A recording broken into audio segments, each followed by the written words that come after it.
Hello student, welcome to our YouTube channel commerce efficiency. आज की class में cover करेंगे कि कैसे प्राइस को डिटरमाइन किया जाता है शॉर्ट पीरियड में। इसे लास्ट क्लास में हमने कवर किया था कि कैसे वेरी शॉर्ट पीरियड के अंदर अगर गुड्स पेरिशेबल हो या ड्यूरेबल हो किस तरीके से प्राइस को डिटरमाइन किया जाता है। अगर अभी तक आपने लास्ट क्लासेस नहीं देखिए ताकि आपके स्टडी में कंसिस्टेंसी बनी रहे। अगर अभी तक आपने मेरे यूट्यूब चैनल कॉमर्स एफिशिएंसी को सब्सक्राइब नहीं किया, सब्सक्राइब कीजिए और बेल आइकन जरूर प्रेस कीजिए ताकि जब भी मैं वीडियोस अपलोड करूं सबसे पहले नोटिफिकेशन के पास जाए, आप वीडियोस को सबसे पहले देखें और आपकी स्टडी बूस्टअप हो। शॉर्ट पीरियड का मतलब क्या होता है कि शॉर्ट पीरियड के अंदर इतना टाइम होता है एक सप्लायर के पास कि जो एग्जिस्टिंग कैपेसिटी होती है मशीनरी की वहाँ तक सप्लाई को जो बढ़ाया जा सकता है एक सप्लायर द्वारा अगर डिमांड बढ़ती है तो इसमें जो प्राइस डिटरमाइन किया था उस प्राइस को बोला जाता है सब नॉर्मल प्राइस। कि the sub normal price is the price which is determine in the short period. तो शॉर्ट पीरियड के अंदर जो प्राइस डिटरमाइन किया जाता है उसे सब नॉर्मल प्राइस कहते हैं।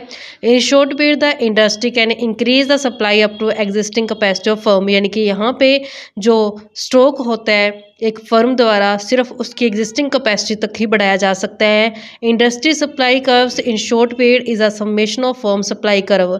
तो हम जानते हैं कि जो इंडस्ट्री होती है वो फर्मों का ग्रुप होती है, तो अगर फर्मों के सप्लाई कर्व को सम अप कर दिया जाए, जोड़ दिया जाए, तो हम फर्म के सप्लाई कर्व को सम अप करके ही इंडस्ट्री के सप्लाई कर्व का जो शॉर्ट पीरियड के अंदर है जो दिखा सकते हैं, रिकॉर्ड कर सकते हैं।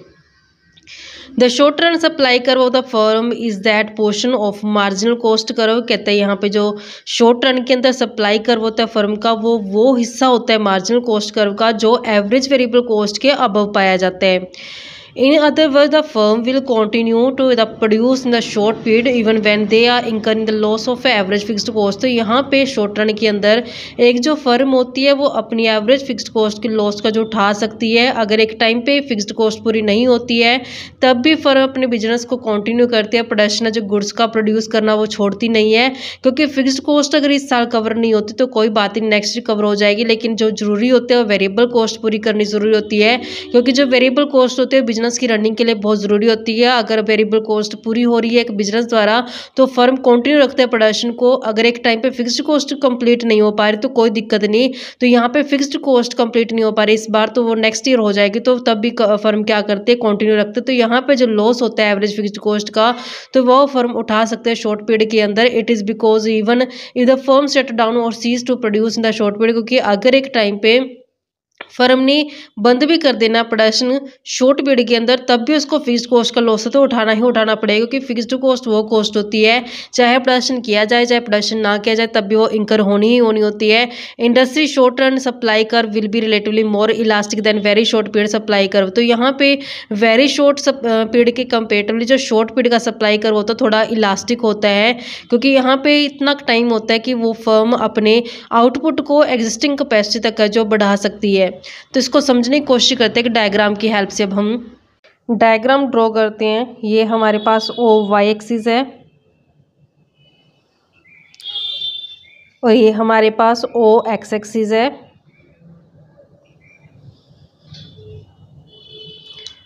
ओ एक्स एक्सिस पे लेके चलेंगे हम क्वांटिटी को, ओ वाई एक्सिस पे लेके चलेंगे हम प्राइस को। ये जो टाइम पीरियड है शॉर्ट पीरियड, तो यहाँ पे सप्लाई है जो फर्म अपनी एग्जिस्टिंग कैपेसिटी तक का जो बढ़ा सकती है, तो सप्लाई क्या हो रही है, बढ़ रही है। तो स्टार्टिंग में ऐसे इस तरीके से सप्लाई को क्या करेंगे हम बढ़ा के दिखाएंगे। तो ये हमारे पास एसएस है जो शॉर्ट रन सप्लाई कर्व है इंडस्ट्री का। तो स्टार्टिंग में देखते हैं कि हमारे पास जो डिमांड कर्व है डी इस तरीके से इंटरसेक्ट कर पा रहे हैं सप्लाई कर्व को। तो ये हमारे पास डी डिमांड कर्व है।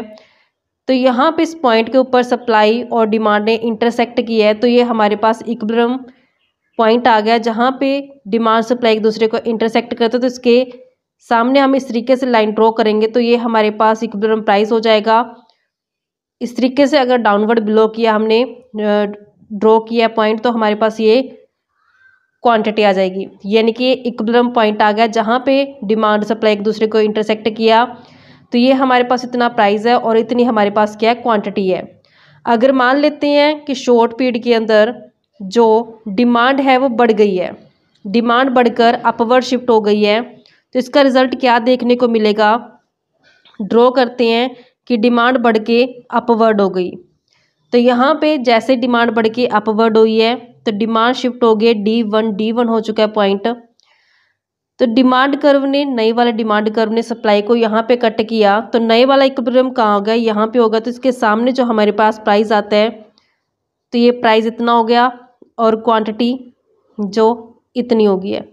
तो हमने देखा कि जैसे डिमांड बढ़ी है इस तरीके से डिमांड बढ़ गई है, तो डिमांड बढ़ने से प्राइस क्या हो गया, बढ़ गया, P से P1 हो गया। और नेक्स्ट क्वांटिटी क्या होगी, Q से Q1 होगी, तो क्वांटिटी भी क्या हो चुकी है, बढ़ चुकी है। यानी कि शॉर्ट पीरियड के अंदर जैसे डिमांड बढ़ी है, अपवर्ड शिफ्ट हुई है, वैसे ही डिमांड के बढ़ने से प्राइस भी बढ़ गया और क्वांटिटी भी बढ़ गई है। क्योंकि यहाँ पे इतना इनफ टाइम होता है कि फर्म के पास कि जितनी एग्जिस्टिंग कैपेसिटी है फर्म की, एग्जिस्टिंग कैपेसिटी तक है जो आउटपुट को बढ़ाया जा सकता है।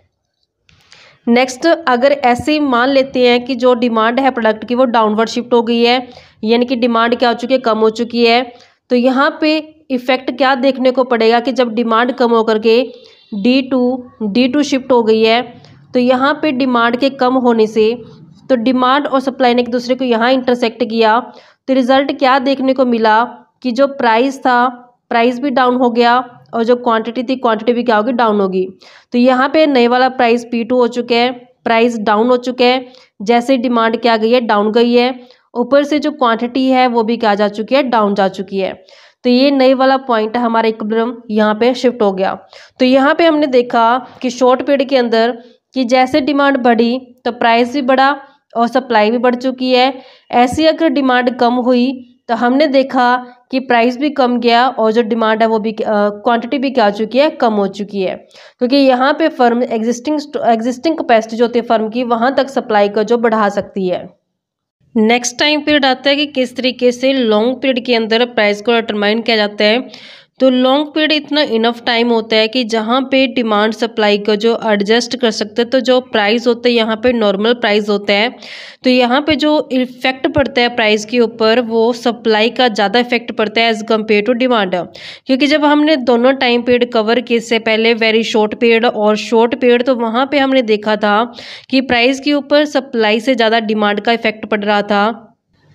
लेकिन लॉन्ग पीरियड के केस में क्या होता है कि यहाँ पे जो प्राइस के ऊपर इफेक्ट पड़ता है वो सप्लाई का पड़ता है, किसके कंपेरेटिवली, डिमांड के कंपेरेटिवली। तो यहाँ पे नॉर्मल प्राइस इसी कारण से होता है कि अगर मान लेते हैं कि प्राइस हाई हो जाता है, तो प्राइस हाई होने से क्या होता है, फर्मों को प्रॉफिट ज़्यादा होने शुरू हो जाते हैं। तो जब फर्मों को प्रॉफिट ज़्यादा होने शुरू हो जाते हैं तो नई फर्में एंटर करना स्टार्ट कर देती हैं इंडस्ट्री के अंदर। इसका ओवरव्यू समझते हैं। अगर प्राइस है हाई, रिजल्ट क्या होगा, जो फर्म का प्रॉफिट होगा वो भी क्या हो जाएगा, हाई। तो जब फर्म में हाई प्रॉफिट कमाएंगी तो नई फर्म क्या हो जाएंगे, अट्रैक्ट हो जाएंगी। इसको देख करके जो न्यू फर्म्स होती हैं वो अट्रैक्ट हो जाएंगी। रिजल्ट क्या होगा कि नई फर्में अट्रैक्ट होकर के इंडस्ट्री के अंदर क्या कर जाएंगे, एंटर कर जाएंगी। इंडस्ट्री में क्या करेंगे, एंटर कर जाएंगी। क्योंकि प्राइस हाई होने से प्रॉफिट ज़्यादा है, ज़्यादा प्रॉफिट है तो नई फर्में भी क्या करेंगे, अट्रैक्ट होकर के इंडस्ट्री के अंदर एंटर कर जाएंगी। तो जब नई फर्में इंडस्ट्री के अंदर एंटर करें तो रिजल्ट क्या निकलेगा कि जो सप्लाई होगी क्या हो जाएगी, वो बढ़ जाएगी।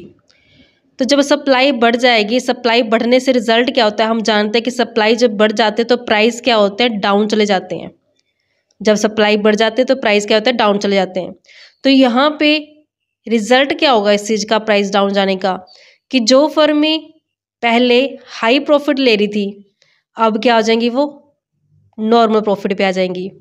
इसके अपोजिट अगर बात करते हैं, मान लेते हैं कि जैसे हमने हाई प्राइस का केस किया, अगर ले लेते हैं कि लो प्राइस है, अगर प्राइस है लो तो रिजल्ट क्या होगा कि जो फर्म होगी वो लॉस सफ़र कर रही होंगी। जब फर्में लॉस सफ़र कर रही होंगी तो जो एग्जिस्टिंग फर्म्स होंगी, एग्जिस्टिंग फर्म्स क्या करेंगी, इंडस्ट्री को छोड़ के चली जाएंगी, छोड़ जाएंगी इंडस्ट्री को।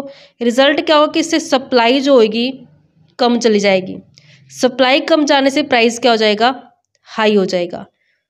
तो यहाँ से रिजल्ट देखने को क्या मिला कि जहाँ फर्में लो प्राइस के कारण लॉस में थी, तो रिजल्ट लास्ट में ये निकला कि जब फर्में छोड़ के चले गए तो प्राइस हाई हो गया, तो दोबारा से कहाँ शिफ्ट कर जाएंगे, नॉर्मल प्राइस पे।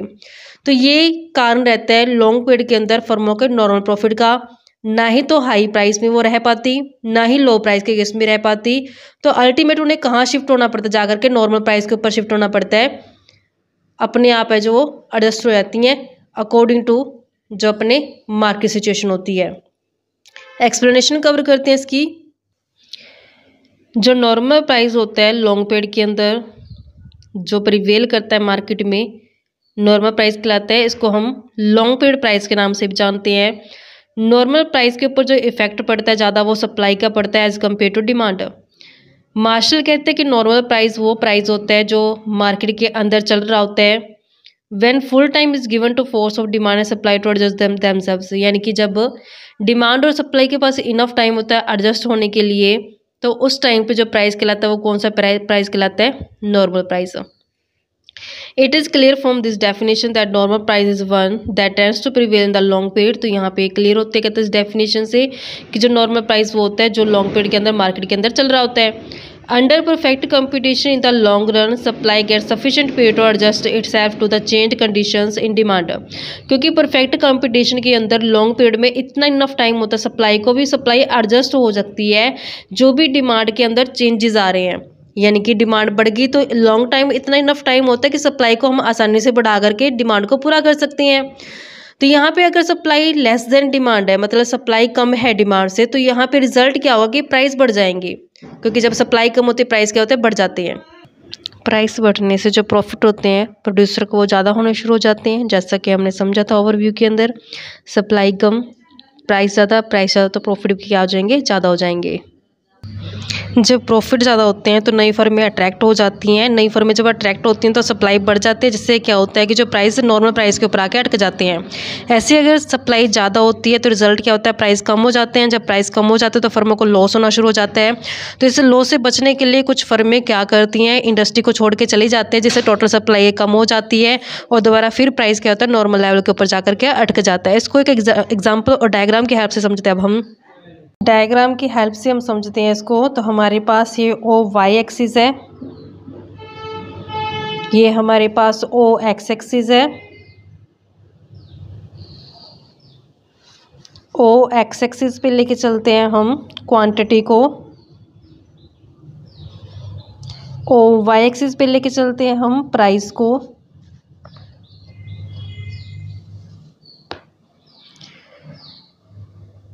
ये हमारे पास डिमांड कर्व है, ये हमारे पास लॉन्ग रन सप्लाई कर्व है। तो डी डी हमारे पास डिमांड कर्व, ये लॉन्ग रन सप्लाई कर्व है। डिमांड और सप्लाई एक दूसरे को इंटरसेक्ट करते हैं इस पॉइंट पे, तो ये हमारे पास इक्विलिब्रियम पॉइंट है। ड्रॉ करते हैं लाइन, तो ये हमारे पास इक्विलिब्रियम क्वांटिटी यानी कि आउटपुट, और ये हमारे पास इक्विलिब्रियम प्राइस है जो डिटरमाइन हो जाता है। अब समझते हैं कंसेप्ट कि लॉन्ग रन के अंदर फर्में सिर्फ नॉर्मल प्रॉफिट ही क्यों ले रही होती है। ये हमारे पास इक्विलिब्रियम प्राइस है। अगर मान लेते हैं कि प्राइस इससे ज़्यादा हो, यानी कि प्राइस बढ़ के कितना होगा, लेट कर लेते कितना प्राइस बढ़ के P1 हो गया, कि जब प्राइस बढ़ जाता है तो रिजल्ट क्या होता है कि हम इसको जब ड्रॉ करते हैं, इस लाइन को मैच करते हैं इस तरीके से, तो जब हमने देखा कि प्राइस के बढ़ जाने से रिजल्ट क्या हुआ कि यहाँ पे जैसे प्राइस अपवर्ड शिफ्ट हुआ तो देखो डिमांड कर्व को यहाँ इंटरसेक्ट है ये, और सप्लाई यहाँ इंटरसेक्शन है। तो डिमांड क्या हो चुकी है, कम हो चुकी है, और सप्लाई क्या है यहाँ पे ज़्यादा, क्योंकि सप्लाई यहाँ तक है। डिमांड तो सिर्फ यहाँ से यहाँ तक है, जबकि सप्लाई यहाँ से यहाँ तक है। तो यहाँ पे क्या सरप्लस में जा रही है, सप्लाई क्या सरप्लस में है। तो जब सप्लाई ज़्यादा होती है तो हम जानते हैं कि सप्लाई जब ज़्यादा होती है तो प्राइजेस क्या चले जाते हैं, डाउन चले जाते हैं। तो रिज़ल्ट क्या होगा कि प्राइस बढ़ने से जब डिमांड कम होगी, सप्लाई सरप्लस में चली गई, जिस कारण से प्राइस क्या होगा, डाउनवर्ड शिफ्ट कर गई। ऐसे ही अगर प्राइस होता है लो प्राइस के केस में क्या होगा, मान लेते हैं कि प्राइस हो गया यहाँ पे लो, बिलो करके यहाँ पे शिफ्ट कर गया, तो इफ़ेक्ट क्या देखने को मिलेगा। तो यहाँ पे प्राइस बिलो होने से P2 जो प्राइस आया, तो यहाँ पे कट कर रहा है सप्लाई को और यहाँ कट कर रहा है डिमांड को। तो सप्लाई तो क्या हो गई है, कम हो गई है, डिमांड क्या हो गई है, ज़्यादा हो गई है। तो यहाँ पे सप्लाई का क्या हो चुका है, शॉर्टेज हो चुका है, यानी कि सप्लाई क्या है यहाँ पे कम है। तो रिज़ल्ट क्या होगा कि जब सप्लाई कम होती है उस केस में रिज़ल्ट क्या देखने को मिलता है कि डिमांड तो ज़्यादा है यहाँ पे और सप्लाई है कम। जब सप्लाई कम है तो धीरे धीरे प्राइस क्या हो जाएगा, डिमांड के बढ़ने के साथ प्राइस बढ़ना शुरू हो जाएगा। तो यहाँ पे अल्टीमेटली प्राइस बढ़ के कहाँ शिफ्ट कर जाएगा, नॉर्मल प्राइस के ऊपर चला जाएगा। तो यही एक रीज़न रहता है कि लॉन्ग पीरियड के अंदर जो फर्म होती है सिर्फ नॉर्मल प्रॉफिट ले पाती है। तो उसको हमने इस डायग्राम की हेल्प से समझ भी लिया। आई होप कि आपको ये पॉइंट क्लियर हो गया होगा। नेक्स्ट क्लास में कवर करेंगे रिटर्न टू स्केल के साथ क्या रिलेशन है लॉन्ग रन प्राइस का। ऐसे ही रेगुलर क्लासेस देखने के लिए आप मेरे यूट्यूब चैनल कॉमर्स एफिशिएंसी को सब्सक्राइब, लाइक और शेयर करें। बेल आइकन जरूर प्रेस करें ताकि जब भी मैं न्यू वीडियोस अपलोड करूं सबसे पहले नोटिफिकेशन के पास जाए, आप वीडियोस को सबसे पहले देखो और आपकी स्टडी बूस्टअप हो।